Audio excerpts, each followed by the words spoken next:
get some reaction to this speech. We're joined from Jerusalem by our senior international correspondent, Sarah Seidner. And from New York, we're joined by Joseph Cirincione, president of the Ploughshares Fund, which is a foundation focused on nuclear weapons policy and conflict resolution. Sarah, coming to you shortly. Joseph, let's turn to you first. Your response to what we saw and heard today.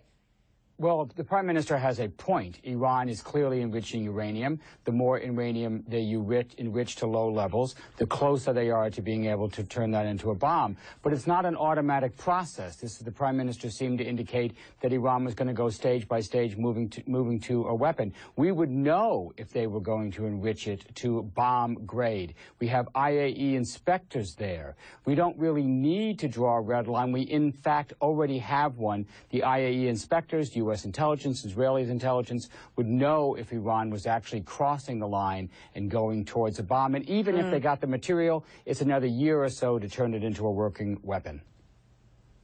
I want you to just have a listen to a couple of tweets we found a little earlier after Bibi Netanyahu had spoken. A huge but mixed reaction has got to be said to the speech online. Former White House Press Secretary Ari Fleischer tweeting, Bibi's use of that chart was one of the most effective, gripping uses of a chart I've ever seen. Is the world listening?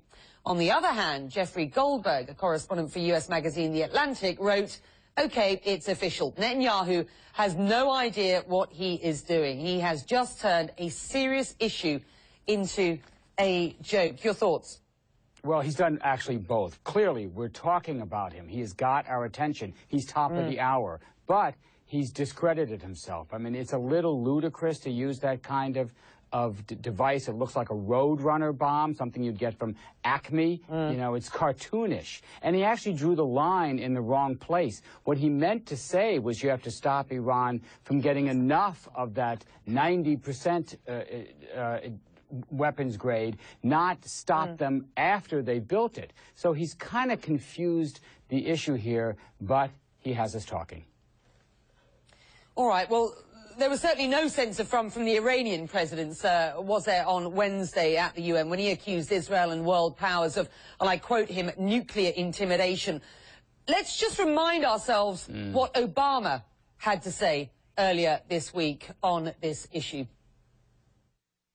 Make no mistake, a nuclear-armed Iran is not a challenge that can be contained. It would threaten the elimination of Israel, the security of Gulf nations, and the stability of the global economy. It risks triggering a nuclear arms race in the region and the unraveling of the Non-Proliferation Treaty.